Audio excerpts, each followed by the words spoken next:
देखो, export and import of goods is known as merchandise और visible trade. Goods का जो एक्सपोर्ट इंपोर्ट होता है तो इनको हम बोलते हैं विजिबल ट्रेड। विजिबल मतलब जिसको देख सके, जिसको देखा जा सके, ठीक है। तो गुड्स को हम देख सकते हैं, उनका फिजिकल रूप होता है, इसलिए इनका जो एक्सपोर्ट इंपोर्ट होता है वो विजिबल ट्रेड कहलाता है। और export and import of services क्या कहलाता है हमारे लिए? इनविजिबल ट्रेड्स, ठीक है। तो बीओपी ट्रांजेक्शन में क्या क्या इंक्लूड होता है, ये अगला पॉइंट है, ठीक है, लाइक ये नेक्स्ट पॉइंट है। बीओपी ट्रांजेक्शन में इंक्लूड होता है हमारा विजिबल ट्रेड, इनविजिबल ट्रेड, ठीक है। तीसरा, इंटरनेशनल ट्रेड। चौथा, international cell purchase of real assets. ये सारे टॉपिक्स आगे डिटेल में आएंगे। तो फिलहाल के लिए जानो कि बीओपी ट्रांजेक्शन इन चार आइटम्स के मिक्सचर से बनता है, ठीक है। Visible trade, invisible trade, international trade off financial assets. Financial assets में सिक्योरिटीज, बॉन्ड्स, डिवेंचर्स, ये सब जो होते हैं ये सब आते हैं इसमें। और चौथा, रियल एसेट्स, जैसे जैसे क्या हो गया कि कंपनी, जैसे ये कहता हूँ, जो टाटा टाटा की जो कंपनी थी उसने जैगुआर खरीद लिया, लैंड रोवर को खरीद लिया, ठीक है। तो ये क्या होगा तुम्हारा? Cell purchase of real assets, ठीक है। कोई हमारी संपत्ति थी गवर्नमेंट की, ठीक है, जैसे अमेरिका का एयरबेस था, अमेरिका के लिए क्या था? एसेट था वो, अफगानिस्तान में। चलिए अब आता है बीओपी का कंपोनेंट क्या क्या होता है, कंपोनेंट्स ऑफ बीओपी। तो बीओपी में तीन कंपोनेंट्स आते हैं, ठीक है, मेनली तीन कंपोनेंट क्या क्या है तुम्हारा? एक है तुम्हारा करेंट अकाउंट, दूसरा है तुम्हारा कैपिटल अकाउंट, पार्टनरशिप में पढ़ रहे थे तुम लोग, करेंट अकाउंट, कैपिटल अकाउंट, और तीसरा होता है official reserve account. Current account क्या होता है? देखो, करेंट अकाउंट में क्या होता है, सिर्फ हम रिसिप्ट एंड पेमेंट, सिर्फ उन्हीं उन्हीं ट्रांजेक्शन्स का रिसिप्ट एंड पेमेंट हम रिकॉर्ड करते हैं, जिससे मेरा ना एसेट बढ़ता है ना लायबिलिटी घटती है, ठीक है। जैसे देखो, अगर हम मान के चलो कि गवर्नमेंट ने, इंडियन आर्मी ने राफेल विमान खरीदा फ्रांस से, तो ये गवर्नमेंट के लिए एसेट बना बना, तो ये करंट अकाउंट में नहीं आएगा, ये आएगा कैपिटल अकाउंट में, ठीक है। गवर्नमेंट ने कुछ ऐसा एक्सपेंडिचर किया, जैसे मान के चलो कि हमने वैक्सीन खरीदा, तो ये कौन सा अकाउंट में जाएगा? करंट अकाउंट में, ठीक है। वैक्सीन क्या है? वेलफेयर करने के लिए खरीदा, इंटेंशन से खरीदा। तो ऐसा कोई भी ट्रांजेक्शन जिससे गवर्नमेंट की एसेट या देश की एसेट लायबिलिटी में कोई इफेक्ट नहीं होता है, कोई चेंज नहीं होता है, यह कहलाता है तुम्हारा, ये किस अकाउंट में जाता है? करंट अकाउंट में जाता है, ठीक है। करंट अकाउंट में क्या क्या इंक्लूड होता है? करंट अकाउंट में इंक्लूड होता है export and import of goods, ठीक है, इसको विजिबल ट्रेड भी कहते हैं। दूसरा, export and import of services, ठीक है। अब सर्विसेज आप लोगों ने मैक्रो इकोनॉमिक्स में वो पढ़े थे हम लोगों ने, दो तरीके का होता है। एक होता है फैक्टर सर्विसेज, जैसे जिनको हम हायर करते हैं फैक्टर्स ऑफ प्रोडक्शन को अपने यहाँ, और उनको बदले में तुम पैसा कुछ देते हो, तो वो क्या कहलाता है? फैक्टर सर्विसेज, ठीक है। जैसे आप लोग पढ़ते हो, आप लोग के बाहर में किसी अमेरिका कंपनी में अच्छे से जॉब लग गई, वो कंपनी आपको पेमेंट कर रही है, ये क्या होगा? फैक्टर सर्विसेज कहलाएगा। और दूसरा होता है नॉन फैक्टर सर्विसेज, जिसमें फैक्टर सर्विसेज के अलावा जो प्रोडक्शन से रिलेटेड नहीं है, जैसे वेयर हाउसिंग, जैसे इंश्योरेंस, जैसे बैंकिंग, ये डायरेक्टली फैक्टर्स ऑफ प्रोडक्शन का पार्ट नहीं होता है। जिनको नहीं याद है, फैक्टर ऑफ प्रोडक्शन में लैंड, लेबर, कैपिटल और एंटरप्रेन्योरशिप, यही चार आइटम्स इंक्लूड किए जाते हैं। इसके अलावा बाकी कोई भी होगा वो नॉन फैक्टर में आएगा। तीसरा कौन सा आइटम इंक्लूड होता है? उसका नाम है current transfer. Current transfer macro economics हम लोगों ने पढ़ा था। करेंट ट्रांसफर होता है जो गवर्नमेंट वेलफेयर के लिए खर्च करती है, जैसे ओल्ड एज पेंशन था, मैंने आप लोगों को मैक्रो इकोनॉमिक्स से पढ़ाया था, ओल्ड एज पेंशन और रिटायरमेंट पेंशन, तो इसमें सिर्फ रिटायरमेंट पेंशन ही ऐड होता है, ठीक है। क्यों? क्योंकि रिटायरमेंट पेंशन नेशनल इनकम में, जीडीपी कैलकुलेशन में ऐड होता था, क्योंकि रिटायरमेंट पेंशन कुछ काम करने के बदले में मिलता है, वहीं ओल्ड एज पेंशन फ्री में मिलता है, इसलिए फ्री के आइटम्स को हम उसमें इंक्लूड नहीं करते हैं। तो करेंट ट्रांसफर हेडिंग डालो और यहां से लिखना शुरू करते हैं। लिखिए, current transfers refers to transfers for free. लिखना शुरू करो। Current transfers, current transfer refers to, common transfers for free, ठीक है। They are these are unilateral transfers made by Disjoint transfers such as gifts,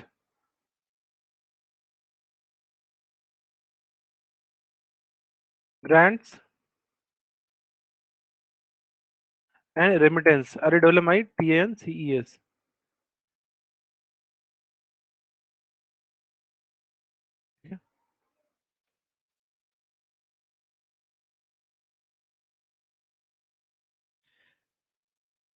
They are also part of invisible. इनको invisible trades अंदर में इनको भी include किया जाता है, ठीक है। इनविजिबल ट्रेड में पहले सिर्फ सर्विसेज था, अब इनविजिबल ट्रेड्स में लाइक करंट ट्रांसफर्स को भी इंक्लूड किया जाता है।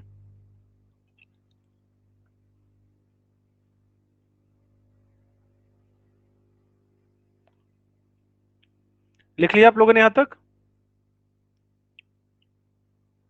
चलो अब इसका एस्टिमेशन आता है, न्यूमेरिकल, इस चैप्टर से भी न्यूमेरिकल आता है, उसको हम लोग पढ़ेंगे। एस्टिमेशन ऑफ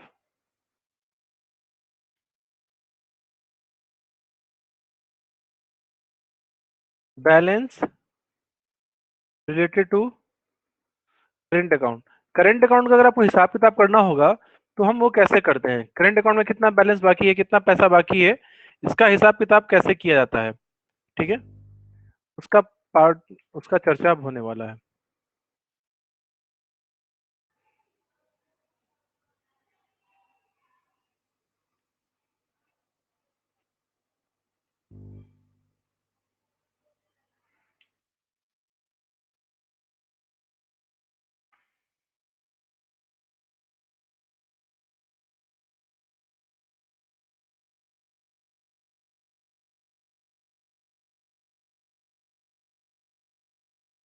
एक मिनट रुको।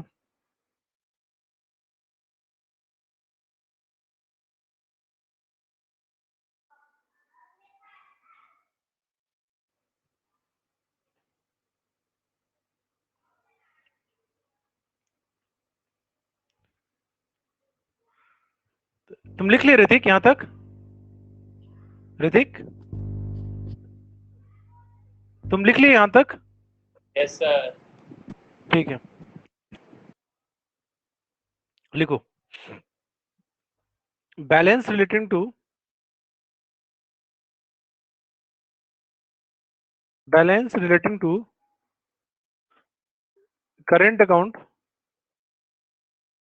BOP is estimated as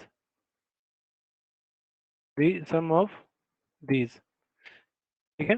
इनका सम होता है, पहला लिखो,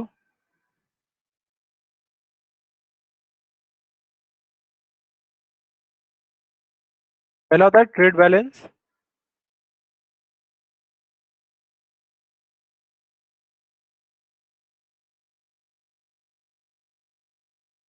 मर्चेंडाइज बैलेंस भी कहते हैं, this equal to x minus m. X minus m का मतलब क्या हो गया, इंपोर्ट माइनस एक्सपोर्ट। और यहाँ पे लिखो नोट, ज्यादा बड़ा लग रहा है,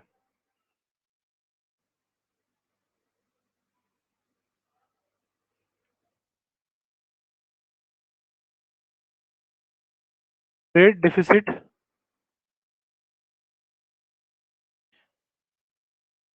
when m greater than x, ठीक है, मतलब इंपोर्ट ग्रेटर देन एक्सपोर्ट, ठीक है। सीबीएसई बोर्ड वालों का ना ये टर्म वन का मैक्रो का लास्ट टॉपिक है, ठीक है। इसके बाद मैं माइक्रो के कुछ टॉपिक से स्टार्ट करूंगा और इंडियन इकोनॉमी के कुछ टॉपिक से स्टार्ट होगा, फिर इकोनॉमिक्स अल्टरनेटिव पे चलेगा।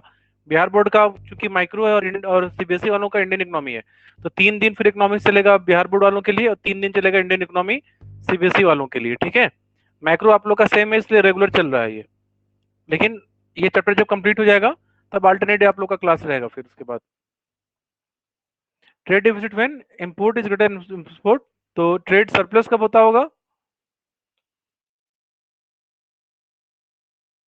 When x greater than m, ठीक है। Export greater than import. चलो, तो ये था पहला आइटम। तो दूसरा आइटम जिसको ऐड करते हैं उसका नाम है goods and service balance.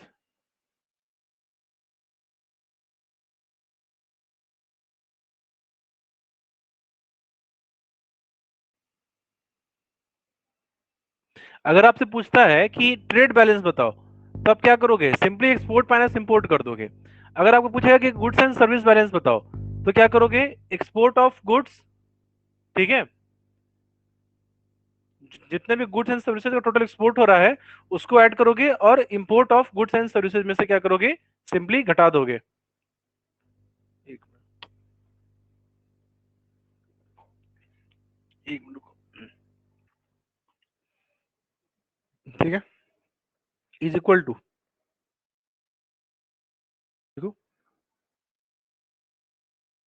Export of goods plus export of,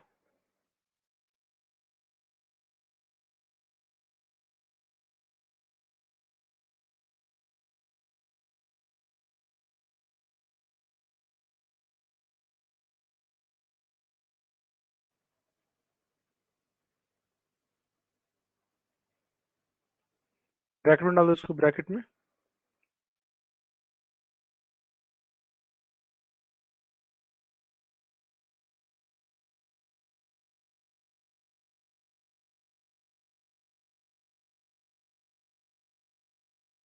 minus import of goods plus import of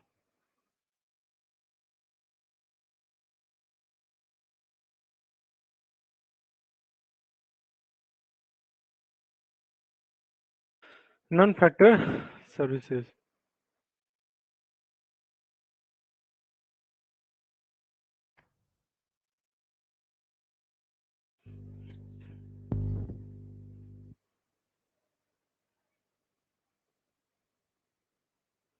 एक मिनट जो भी,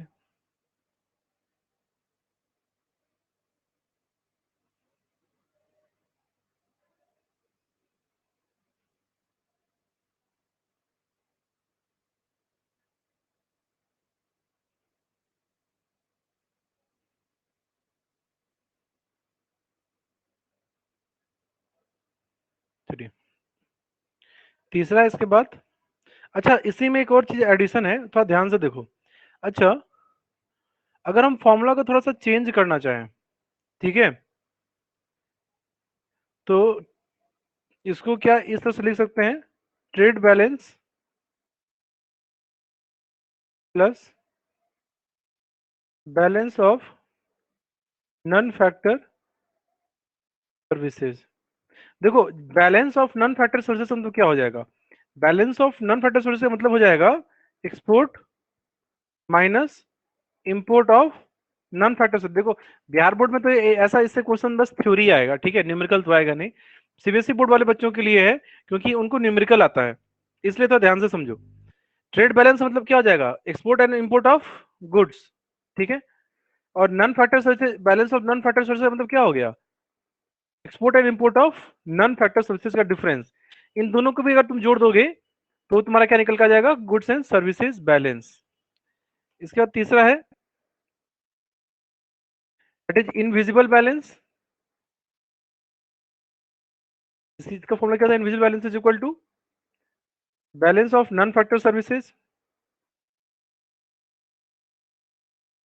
नॉन फैक्टर सर्विसेज में बैंकिंग था, इंश्योरेंस था, ठीक है, प्लस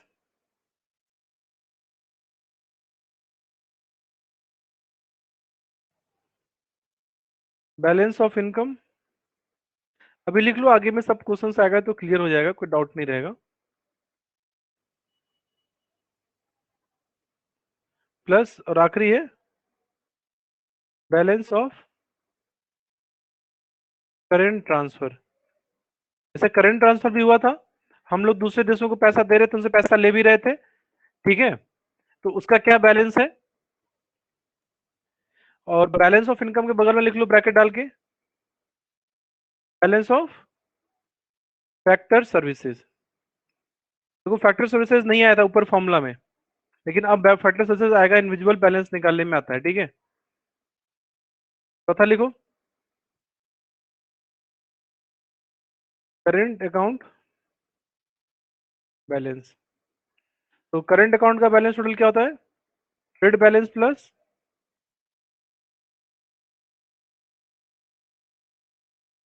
इनविजिबल बैलेंस।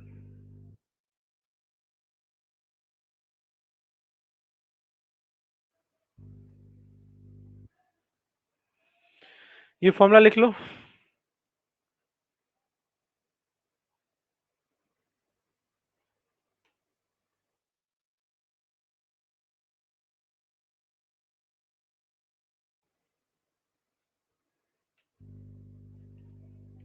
देखिए यहाँ पे एक न्यूमेरिकल दिया हुआ है, सीबीएसई वाले बुक में देखेंगे।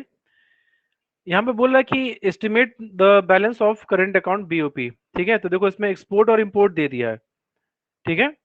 कोई गुड्स का एक्सपोर्ट इंपोर्ट हुआ है, फिर इनविजिबल्स का भी बैलेंस है, फिर नॉन फैक्टर सर्विसेज का भी है, इनकम का भी है, ट्रांसफर का भी है, ठीक है। तो ये 1,11,000 में ये सारे तीनों आइटम को जोड़ोगे तो 1,11,000 आएगा। तो हमको क्या निकालने के लिए बोला पहले? Trade balance. तो ट्रेड बैलेंस निकालने के लिए क्या करते हैं, सीधा एक्सपोर्ट माइनस इंपोर्ट कर देंगे। एक्सपोर्ट कितना था? 3,08,000 और इंपोर्ट कितना था? 4,69,000। तो देखो हमारा क्या है, ट्रेड डिफिसिट है, मतलब इतना पैसा हमें लौटाना है जिस दूसरे के साथ हम बिजनेस कर रहे थे, ठीक है।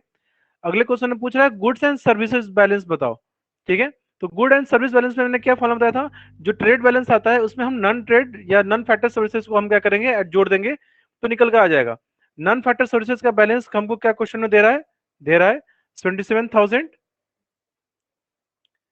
77,562 रुपया, ठीक है। और हमारा ट्रेड बैलेंस आया था कितना, नेगेटिव में आया था। यहाँ पर आप देख सकते हो, इन दोनों को जोड़ देंगे, बैलेंस कितना आ गया, ये आ गया तुम्हारा गुड्स एंड सर्विस बैलेंस का, ये नेगेटिव में आ गया।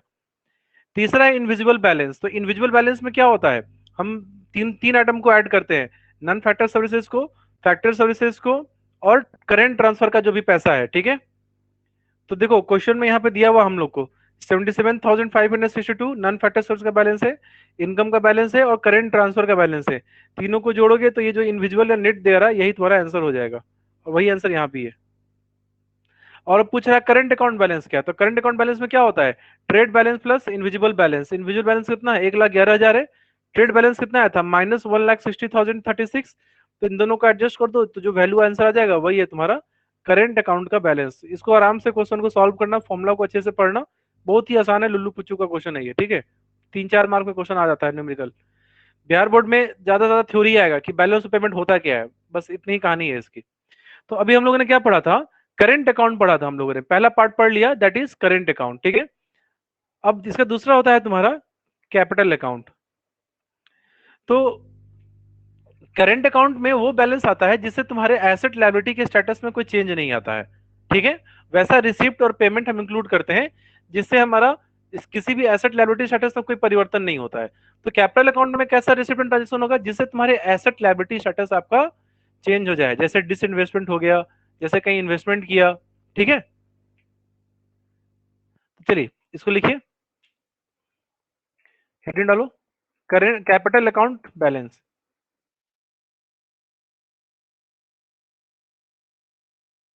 कैपिटल अकाउंट, ठीक है।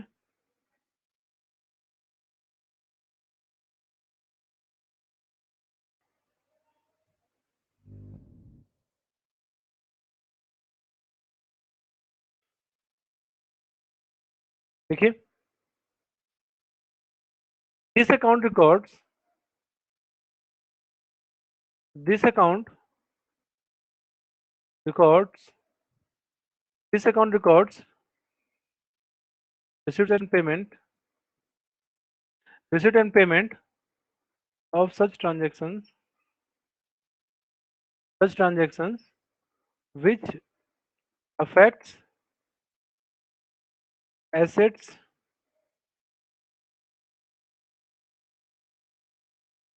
liabilities asset liability status of a country, ठीक है।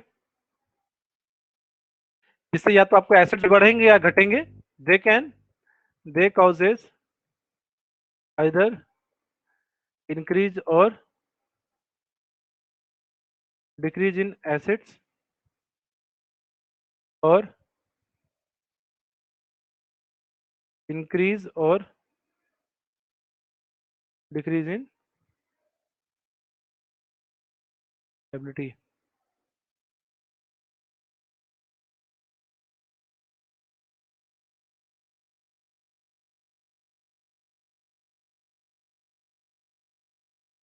लिख लिख लिया यहां तक आप लोगों ने?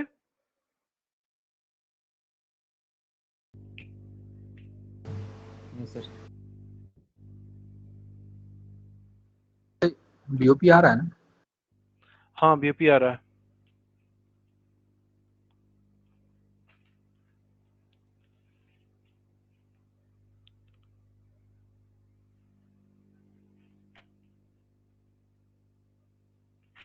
इसमें एक बहुत ही कंफ्यूजिंग पॉइंट देता है, ठीक है, सीबीएसई में एक बड़ा अच्छा क्वेश्चन देता है।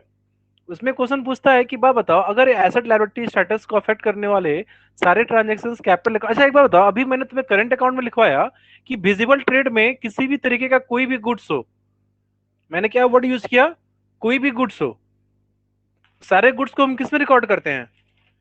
करंट अकाउंट में। सिद्धांत यस नहीं सर। लिखवा ना अभी कि कोई भी गुड्स अफेक्ट हो रहा है, कोई भी गुड्स हो वो तुम्हारा करंट अकाउंट में जाएगा विजिबल ट्रेड्स में। तो फिर क्या वही गुड्स मान के चलो कि कोई प्लांट एंड मशीनरी है, एसेट्स है, तो फिर वो कैपिटल अकाउंट में भी आएगा? आंसर है नहीं। कंफ्यूज नहीं करना इसमें। कोई भी गुड्स हो, ठीक है, उनका सारा स्टेटस जाएगा तुम्हारा किसमें? विजिबल ट्रेड्स में जाएगा। या इन्वेस्टमेंट का बात हो रहा है यहाँ पे, ठीक है।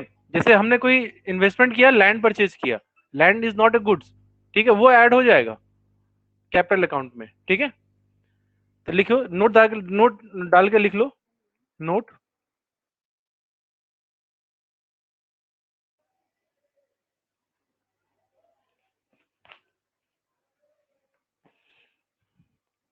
देखिए, export and import of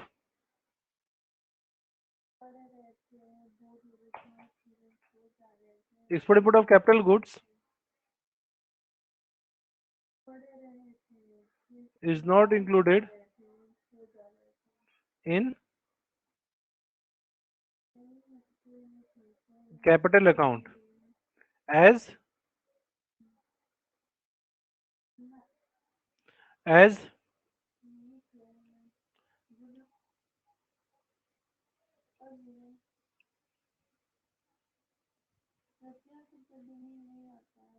they are included in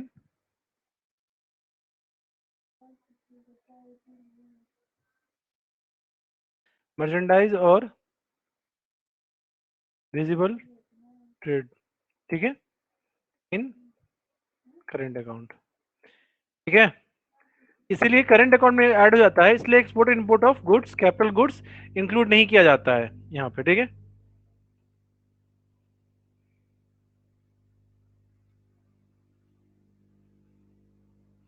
sir एक बार फिर से समझा दीजिएगा, नहीं समझ में। देखो, अभी अभी हम लोगों ने क्या पढ़ा था करंट अकाउंट में कि कोई भी विजिबल ट्रेड हो, कोई भी मर्चेंडाइज ट्रेड हो, कोई भी गुड्स का ट्रेड हो, देखो मैं कह रहा हूँ कोई भी गुड्स, तो उसमें कैपिटल गुड्स भी आएगा, कंज्यूमर गुड्स भी आ प्रोड्यूसर गुड्स भी आ गया।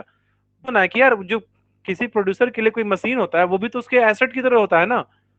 तो लोग इस बात पे क्वेश्चन तो पूछ सकते हैं ना कि सर मशीन जो मेरे यार वो भी तो मेरा एसेट है, तो मशीन का कोई भी अगर ट्रांसफर का सेल परचेज होगा कोई भी गुड्स का, तो क्या वो हम कैपिटल अकाउंट में भी अब जोड़ेंगे? यहाँ पे डाउट होता है। तो आंसर है नहीं। कैपिटल अकाउंट में एसेट लायबिलिटी आता है, ठीक है, तुम कुछ एसेट्स परचेज कर रहे हो आएगा वो, लेकिन अगर वो गुड्स के फॉर्म में है तो वो गुड्स कहाँ जाएगा? करंट अकाउंट में। इसलिए कैपिटल अकाउंट में कोई भी गुड्स हो, चाहे वो तुम्हारा भले कैपिटल गुड्स ही क्यों ना हो, प्रोड्यूसर गुड्स ही क्यों ना हो तुम्हारे लिए, क्योंकि ये चीजें एसेट होती है ना, समझ रहे हो ना अंशु ये? जी सर समझ। इसलिए ये एसेट्स कैपिटल अकाउंट में नहीं आएंगे ये, क्योंकि ये गुड्स के रूप में है, और गुड्स के वाला आइटम के लिए फॉर्मूला जगह बनाई हुआ है पहले से। कौन सा बना हुआ है? Current account. यही बात मैं लिखवाया हूं अभी। तो इसमें बस आता क्या है फिर सर? इसमें बस दो ही चीज आती है बस। एक है या तो तुम उधार लोगे या तुम किसी विदेश में कहीं इन्वेस्ट करोगे। जैसे मैंने बताया था, इन्वेस्टमेंट दो तरीके का होता है फाइनेंस में, आप लोग को मैंने पढ़ाया था। एक होता है पोर्टफोलियो इन्वेस्टमेंट और एक होता है foreign direct investment. Foreign direct investment क्या होता है कि तुम वहां की किसी की कंपनी में कुछ इन्वेस्ट कर रहे हो, तुम वहां के शेयर मार्केट में इन्वेस्ट कर रहे हो, ये होता है इन्वेस्टमेंट। तो कैपिटल अकाउंट में सिर्फ बोरोइंग्स और सिर्फ ये तुम्हारा कुछ जैसे फॉरेन डायरेक्ट इन्वेस्टमेंट है, ये सब चीजें आती हैं इसमें, ठीक है, जनरली। चलो लिखो इसमें, components of capital account are,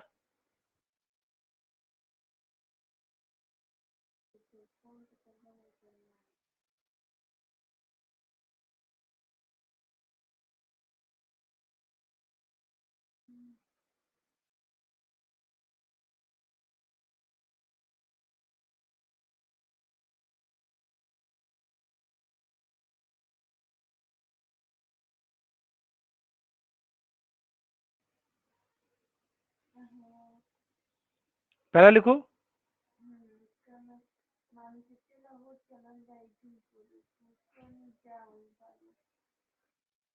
ए, लिखो borrowing,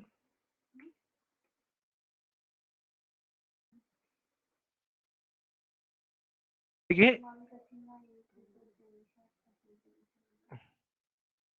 it includes,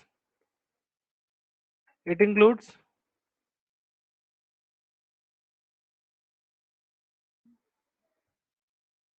a external commercial borrowing, कि कहीं किसी बाहर से किसी दूसरे मतलब अपने देश से बाहर से जो भी पैसा हम उधार लेते हैं किसी दूसरे कंट्री से, आईएमएफ से, वर्ल्ड बैंक से, तो वो होता है एक्सटर्नल कमर्शियल बोरोइंग। और बी होता है तुम्हारा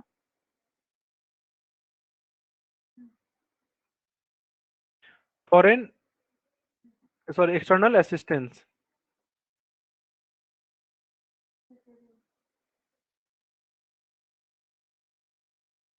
it includes a external commercial borrowing और दूसरा है एक्सटर्नल असिस्टेंस।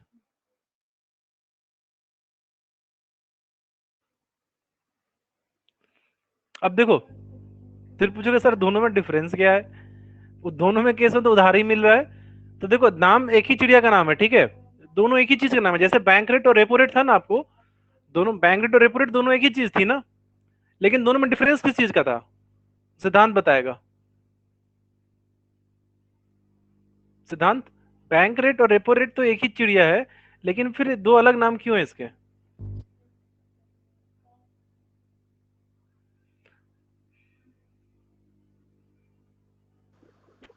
सिद्धांत, बैंक रेट और रेपो रेट में क्या डिफरेंस था? सर डी नहीं पता? सर बैंक में सर जनरल पब्लिक का होता है सर। बेवकूफ का जनरल पब्लिक का बैंक रेट होता है। सर तो डिफरेंस सर रितेश दोनों में तुम से बताओ। सलोनी मिलता हाँ दोनों में लोन है, तो दोनों अलग अलग पॉइंट क्यों है, एक ही पॉइंट क्यों नहीं है दोनों? रितेश तुम बताओ, बैंक रेट और रेपो रेट में क्या डिफरेंस था? सर रेपो रेट में सर जो एक्सेप्ट किया जाता है डिपॉजिट सर आरबीआई के द्वारा कमर्शियल बैंक में, वो सर होता है। अच्छा, अब बैंक रेट में? बैंक रेट अंशु तुम बताओ। सर रेपो रेट में sir RBI sir commercial bank को देता है जो लोन, उसको सर रेपो रेट बोलते हैं। अच्छा और रिवर्स अच्छा रेपो रेट अच्छा। में सर हाँ रिवर्स रेट में क्या? आरबीआई जैसे आफ्टर इन्फ्लेशन जब होता है तो सर आरबीआई जो जब कुछ महंगाई भी, बढ़ती है तो फिर कुछ भी मार जूता तुम लोग को ठीक कर देंगे अभी। Sir repo rate sir short short period के लिए होता है हाँ और वो ठीक है। उसमें बैंक हाँ रेट सर लॉन्ग ये पीरियड के लिए डिफरेंस होता था। है। हाँ एक लॉन्ग टर्म के लिए होता है, एक शॉर्ट टर्म के लिए होता है। एक का रेट ऑफ इंटरेस्ट ज्यादा रहता है, एक रेट ऑफ इंटरेस्ट कम रहता है। तो यहाँ पे भी ना ये जो दो पॉइंट है ना, देखो एक्सटर्नल कमर्शियल बोरोइंग, ये भी हम किसी दूसरे से पैसा उधार ले रहे हैं, और एक्सटर्नल असिस्टेंस में भी हम पैसा उधार ही ले रहे हैं। अंतर यह है कि एक पे मार्केट रेट पे हमको इंटरेस्ट मिलता है। जैसे एक बार तुम लोग को में से किसी को याद है, बुलेट ट्रेन में जापान हम लोग को सारा पैसा उधार दे रहा था बनाने का, आया ना? रेट ऑफ इंटरेस्ट कितना था? आज यहीं तक पढ़ेंगे। आप में से किसी को याद है कि जापान हम लोग से जो उधार हम लोग दे रहा है ये बुलेट ट्रेन को बनाने के लिए, वो कितना ब्याज पे दे रहा है, आप लोग को जानकारी है? एक मिनट को मैं स्क्रीन पे शेयर करता हूँ।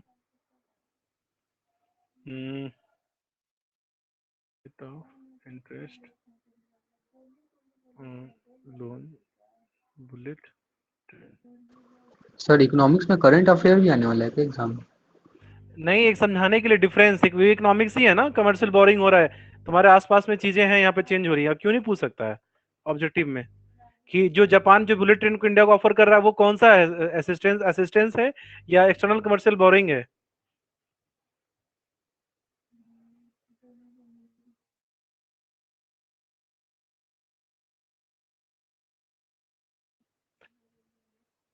हाँ, अब से बिल्कुल उससे कान में घुस जाओ बोल के।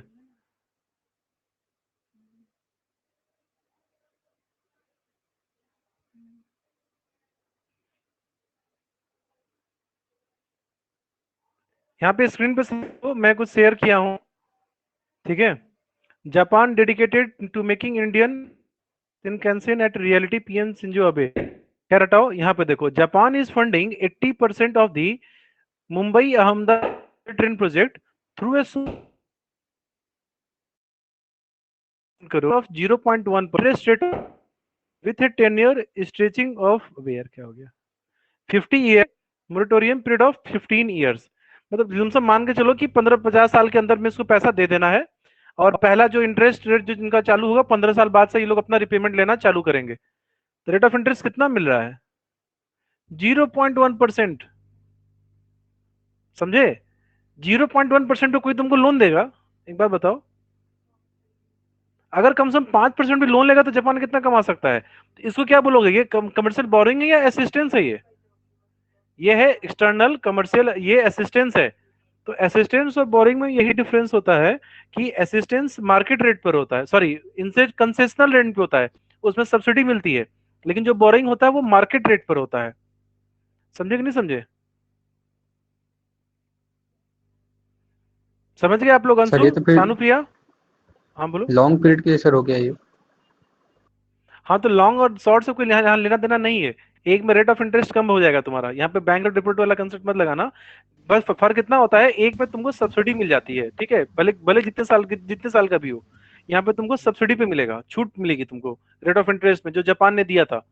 अगर यही काम जैसे चाइना ने बनवाया था, तो चाइना को जब, सॉरी, पाकिस्तान ने चाइना से लोन लिया था, रुको, Pakistan CPEC loan interest rate.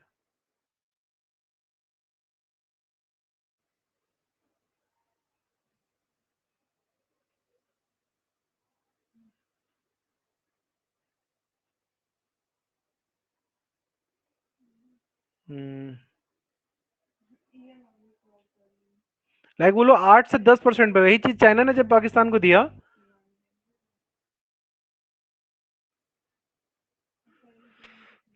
दिख रहा है क्या?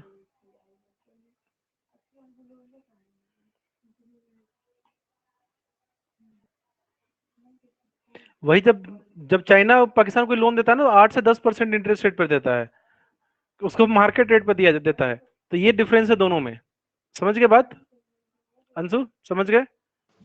सर तो सर क्यों किया जाता जापान है को सर फायदा क्या है दोनों में? इतना कम रेट पे? फायदा, देखो, कोई कोई असिस्टेंस किसी को क्यों देता है? मान के चलो कहीं किसी पे बाढ़ आ गया, कहीं कोई देश बहुत ही बुरी से प्रभावित है, लोग उसको सपोर्ट क्यों देते हैं? कि इंडिया एक डेवलपिंग कंट्री है, जापान का इंडिया में क्या रहे, जैसे मान के चलो कि मेरे अच्छे दिन नहीं चले, मेरा बहुत दिक्कत है, तुमने मुझे क्या किया कि सर ठीक है 10,000 रुपये आप हमारी तरफ से रख लीजिए, कोई बात नहीं सर, अभी कोरोना है रख लो। तुमने मुझे क्या किया? ऑफर किया। लेटर कल को डेट में तुमसे मेरा कोई इंटरेस्ट हो, कोई नीड हो, तो मैं तुम्हारे साथ रहूं, ठीक है, हमारे रिलेशन अच्छे रहे, ये भी इंटेंशन होता है। फायदा in the sense monetary terms नहीं होता है, चाइना को काउंटर करना हो। Indian army, Indian navy strongest है, वन ऑफ द स्ट्रॉन्गेस्ट है, नेक्स्ट टू चाइना, ठीक है। तो इस इंटेंशन से असिस्टेंस दिया जाता है, डेवलप होगा, फिर इंडिया का क्या होगा, जापान का गुडविल होगा, जापान की कंपनियों का यहाँ पे रेपुटेशन बढ़ेगा, लोग इन्वेस्टमेंट ज्यादा करेंगे, ठीक है। तो ये भी इंटेंशन होता है, इस इंटेंशन से ये सारे डील्स वगैरह किया जाता है तुम्हारा। और जापान डेवलप कंट्री है, उसके पास पैसे की तो कोई कमी है भी नहीं, ठीक है। तो ये डिफरेंस हो गया तुम्हारा दोनों में। समझ में आ गया बात यहाँ तक आप लोग को? पास यहीं तक लिखेंगे। सुनो दूसरी बात, तो क्या नाम है दोनों का, ऋतिक और अभिषेक, आप लोग जा सकते हैं, ऋतिक और अभिषेक रुको, आप तुम लोग एग्जिट कर लो, ठीक है, इन दोनों से कुछ बात करना है। सारे लोग जाओ, ये ऋतिक और अभिषेक लोग ऑन बैठेंगे। चलो सामने आओ, माइक ऑन करो ऋतिक। हाँ, तो बीएसटी में तुम लोगों ने चैप्टर 2 तक पढ़ा है ना?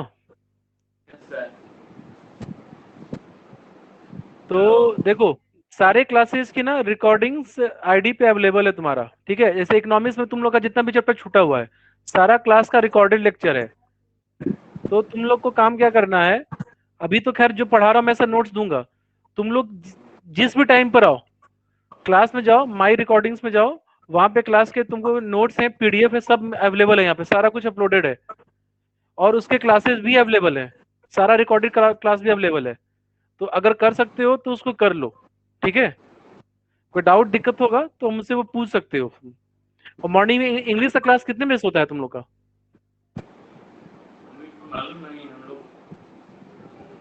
अभी सामने आके बोलो ना, माइक पे आवाज नहीं आ रही है। ज्वाइन नहीं किए ना, तो छोड़ दो, अभी मत करो। इंग्लिश के लिए कोई टाइम, कोई बहुत बड़ा तोप नहीं है, वो ग्रामर ही पढ़ना है। 8:45 पर सुनो, 8:45 पर इकोनॉमिक बिजनेस स्टडीज का क्लास चल रहा है, ऑर्गेनाइजिंग चैप्टर चल रहा है उसमें, ठीक है? शुरू से ही चल रहा था।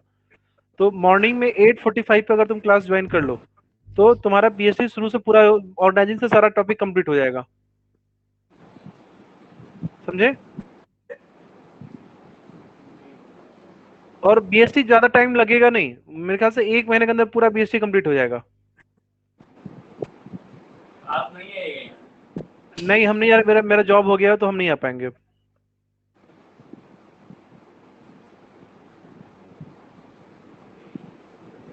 तो उससे कोई फर्क, कोई दिक्कत है क्या मेरे सामने में नहीं होने से और यहाँ पे होने से? मेरी आवाज बदल जाएगी, मेरा शक्ल बदल जाएगा, क्या हो जाएगा? जो नोट्स लिखवाऊंगा वही नोट्स लिखवाऊंगा। तुमको कोई दिक्कत है तो तुम ऐसे भी पूछ सकते हो, कॉल करके, फोन करके। फील होता है फील तो ऐसे भी आ रही है, फील रहेगा तो वीडियो, बहुत ज्यादा फील चाहिए होगा तब वीडियो ऑन कर दूंगा। आजकल तो सारा काम तो वीडियो, आजकल तो यूट्यूब पे लोग या इंटरनेट पे क्या क्या लोग देख के नहीं, मतलब सेटिस्फाइड, खुश हो जाता है। मूवी देखते हो तो एक्टर एक्ट्रेस को सामने में देखते हो कि कैसे देखते हो? फील कहाँ से लेते हो? इंस्टाग्राम फेसबुक चलाते हो तो फील कहाँ से लेते हो? और भी नाम बताएं क्या फिर, कि आप समझ जाओगे? इसके आगे बोलने की जरूरत है हमको? अभिषेक अपना मास्क नीचे करो, शर्मा क्यों रहे हो? खेलते हैं तो हम लाइव मतलब जीवन में सारा फील सामने से ही लेते हो कि वीडियो पे भी कुछ फील लेते हो?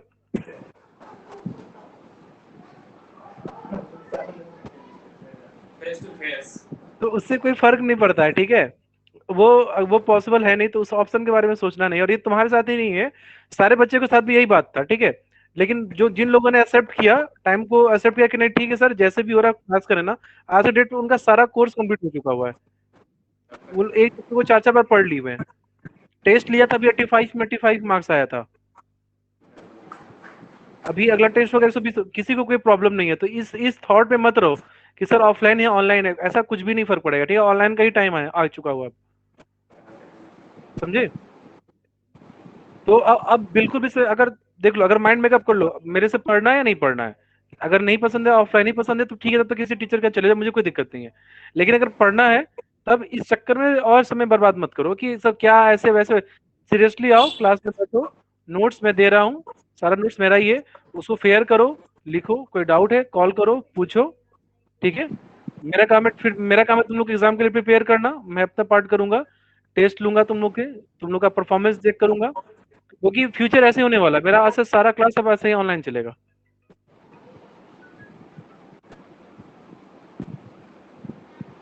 समझे कि नहीं समझे? या मन में कोई बात है तो कुछ बोलो, शेयर करो, कुछ बोलना चाह रहे हो, बोलिए। क्या बोले सर, कुछ बोलने लायक थोड़े नहीं। ठीक है, तो लिखने लायक हो। अभी यार ये रिकॉर्डिंग में भी आ गया ये सारा बात, हद है यार।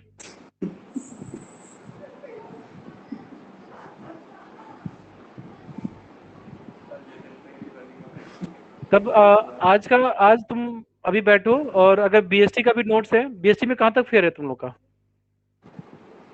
पहले जो लिखवाए थे आप यहाँ पे ऑफलाइन वही सब है। ऑफलाइन हम चैप्टर 4 तक पढ़ा चुके हुए हैं। तुम लोग का प्लानिंग और मेरे ख्याल से ऑर्गेनाइजिंग तक हम पढ़ा के गए थे तुम लोग को। 3 चैप्टर है।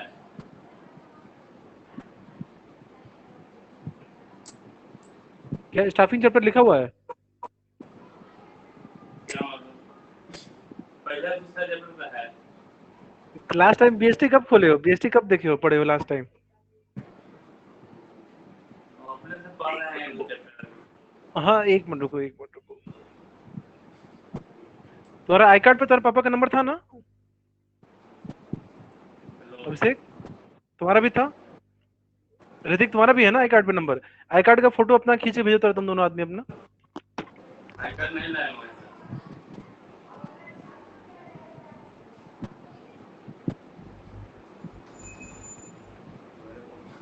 हेलो,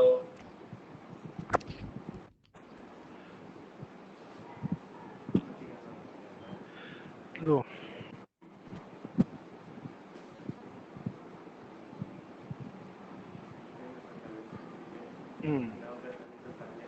फील चाहिए था ना? यस सर, ये ठीक है। ये ठीक है, यस। एक मिनट रुको।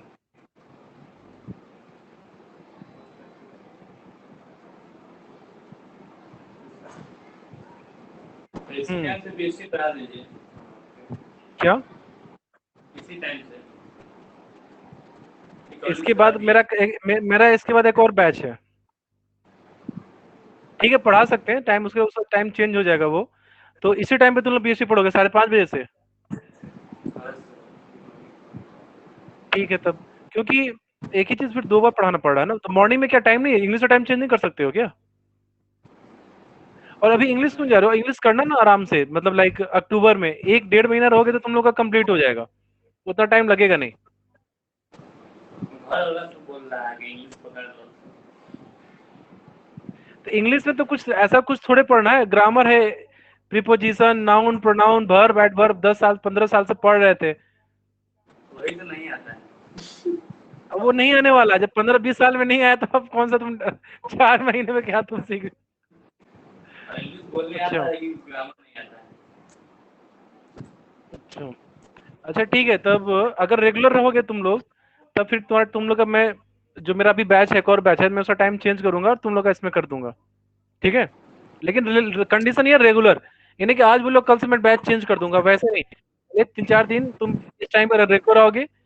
जो इकोनॉमी मैक्रो इकोनॉमी से जितना भी चैप्टर कंप्लीट हो गया उसका नोट्स है, अभी बैठो और देख लो, स्टडी मटेरियल वाले सेक्शन में जाओ, देखो कितने चैप्टर्स का नोट्स है। नोट्स अगर होगा, नहीं तो क्लास की रिकॉर्डिंग है, जैसे गवर्नमेंट बजट मैंने 3-4 बार पढ़ा दिया हुआ है, उस चैप्टर का पूरा रिकॉर्डिंग अवेलेबल है।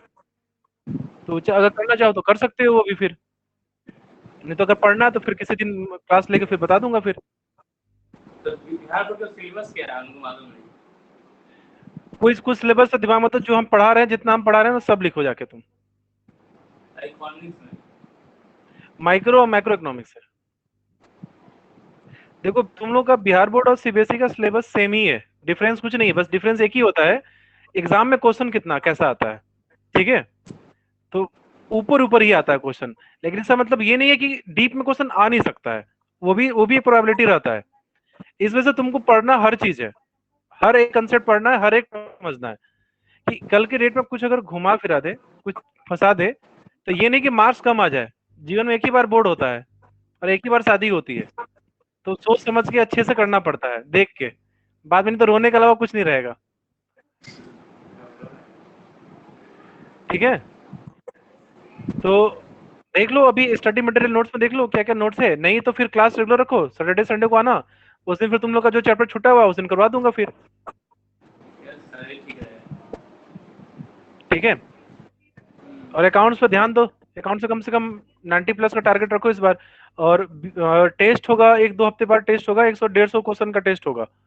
अब टेस्ट बढ़ रहा है अब, तो उसका भी प्रैक्टिस करते रहना। तुम लोग का 2-3 चैप्टर कंप्लीट, या देखो, या तो चैप्टर में कंप्लीट करवा दूंगा, या तो मैं तुम्हें उस क्लास का रिकॉर्डिंग में दे दूंगा। ठीक है, क्योंकि अब टेस्ट का टाइम आ गया है। ठीक है, प्री बोर्ड, बोर्ड का एग्जाम तैयारी, इसका टेस्ट का time, model test paper exam में मार्केट में आ गया हुआ है। तो अब मुझे पढ़ाई के साथ साथ मॉडल टेस्ट पेपर भी करवाना है अब, क्योंकि जब तक 3-4 महीना अच्छे से प्रैक्टिस नहीं कराऊंगा, 90+ किसी को नहीं आ सकता है, अब मुझे 90+ चाहिए। ठीक है, तो मैं तुम लोग को या तो क्लास रिकॉर्डिंग दे दूंगा, नोट्स दे दूंगा, तुम लोग बैठना क्लास में, बात 15-20 मिनट कर लेना उसको। कोई डाउट हो कॉल कर सकते हो, मैसेज कर सकते हो, पूछ सकते हो हमसे। ठीक है, बाकी हम हमेशा अवेलेबल हैं, कोई दिक्कत नहीं होने वाला आप लोग को पढ़ाई में। ठीक है। ठीक है, तब मिलते हैं फिर। Bye bye, take care.